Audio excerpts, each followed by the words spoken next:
ಬಂಗಾಳ ಕೊಲ್ಲಿಯಲ್ಲಿ ವಾಯುಭಾರ ಕುಸಿತದ ಹಿನ್ನೆಲೆಯಲ್ಲಿ ರಾಜ್ಯದ ಹಲವು ಜಿಲ್ಲೆಗಳಲ್ಲಿ ಗುಡುಗು ಸಹಿತ ಭಾರಿ ಆಲಿಕಲ್ಲು ಮಳೆ ಸುರಿತಾ ಇದೆ.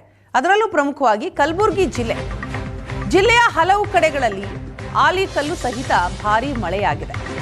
ಕಾಶ್ಮೀರವನ್ನು ಮೀರಿಸುವಂತಹ ಕಲಬುರಗಿಯ ಚಿಂಚೋಳಿಯಲ್ಲಿ ಆಲಿಕಲ್ಲು ಮಳೆ ಸುರಿದಿದೆ.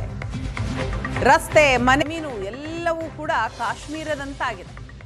ಚಿಂಚೋಳಿಯ ಚೆನ್ನೂರು ಗ್ರಾಮ ಥೇಟ್ ಕಾಶ್ಮೀರದ ಪ್ರತಿರೂಪವ ಅನ್ನೋ ಸ್ಥಿತಿ ದೃಶ್ಯದಲ್ಲಿ ನೋಡ್ತಾ ಇದ್ದೀವಿ. ಗ್ರಾಮದಲ್ಲಿ ಹಿಮದ ರಾಶಿಯಂತೆ ಬಿದ್ದಿದೆ ವಿಪರೀತ ಆಲಿಕಲ್ಲು. ಈ ರೀತಿ ಆಲಿಕಲ್ಲು ಮಳೆ ಕಂಡು ಅಲ್ಲಿನ ಜನ, ಗ್ರಾಮಸ್ಥರು ನಿಬ್ಬೆರಗಾಗಿದ್ದಾರೆ. ದೃಶ್ಯದಲ್ಲಿ ನೋಡ್ತಾ ಇದ್ದೀವಿ. ಇದನ್ನು ಯಾರಾದರೂ ಕಲಬುರಗಿ ಅಂತ ಹೇಳೋದಕ್ಕೆ ಸಾಧ್ಯನಾ?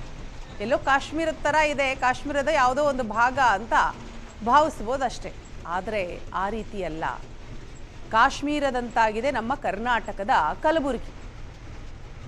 ಹಂಗೆ ನೋಡಕ್ಕೆ ಹೋದರೆ ಕಾಶ್ಮೀರವನ್ನು ಮೀರಿಸುವಂತಹ ಕಂಡೀಷನ್ ಈಗ. ಕಾಶ್ಮೀರದಲ್ಲೂ ಕೂಡ ಈ ಚಿತ್ರಣ ನೋಡ ಸಿಗಲ್ಲ, ಬೇಸಿಗೆ ಕಾಲ ಈಗ.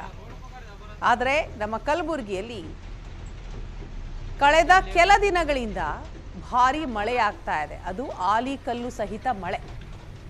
ಅಲ್ಲಿನ ಜನ ಕೂಡ ನಿಬ್ಬೆರಗಾಗಿದ್ದಾರೆ.